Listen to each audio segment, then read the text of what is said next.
Tu veux ce massif chez toi, je te montre les plantes une par une. On est parti à la pépinière, on commence tout de suite. On commence par la plante en premier plan, les agapanthes. C'est une plante que j'adore, qui est persistante. Je fais des fleurs avec une tige, une grosse tête, ça sent pas grand chose et il y en a des bleues et des blanches. C'est une plante qui est super en massif et en taille basse.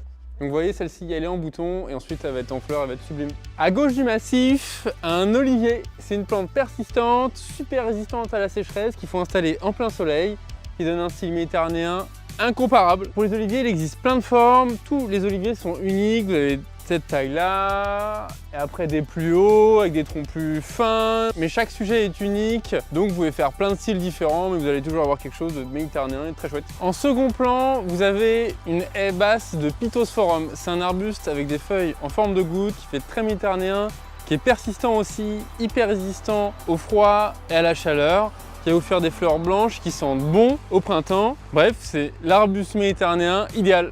Au pied de l'olivier, vous avez un cycas, ça ressemble beaucoup à un palmier. Ça pousse très lentement, c'est aussi persistant par contre, c'est pas très costaud au froid, même si c'est résistant à la sécheresse aussi. Ça fait un style très exotique et c'est super intéressant en massif. Il y a quasi zéro entretien à part couper les palmes les plus basses parce qu'elles fanent par le bas. Dans un massif, c'est super joli et très élégant. Pour reproduire les formes arrondies du fond du massif, je vous montre différents végétaux. Là, c'est un feijoa, c'est le feuillage argenté. Il y a un peu d'entretien parce qu'il va falloir le tailler en boule, mais ça peut faire quelque chose de compact et très joli. C'est une plante résistante à la sécheresse qui fait des fleurs rouges très jolies, résistant au froid aussi, persistant, donc avec des feuilles toute l'année comme le reste du massif. Allez, je te montre d'autres végétaux. Ici, un autre arbuste très lumineux, fusain du Japon, feuillage panaché, vert et jaune crème. C'est un arbuste qui est aussi persistant, feuillage toute l'année, bien costaud au froid, un peu moins à la sécheresse, mais ça reste quand même plutôt ok. Et là, vous pouvez le tailler en forme de boule très facilement pour avoir un massif plus coloré. Il y a plein de variétés, les plus populaires c'est Bravo. Et là, Eureus, ça c'est aussi une variété qui est très populaire, un peu moins que Bravo. Un Taxus baccata ou Yves commun, c'est aussi une plante qui se taille très facilement, avec lequel vous pouvez faire des buissons arrondis comme le fond du massif.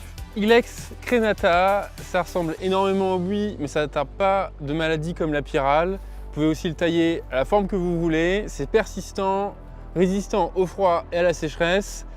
Globalement, l'ensemble du massif que vous avez vu est persistant, donc il est beau toute l'année. Certains des arbustes font même des fleurs, donc c'est très sympa. Et vous avez un joli style méditerranéen. Bref, c'est un massif que j'apprécie particulièrement.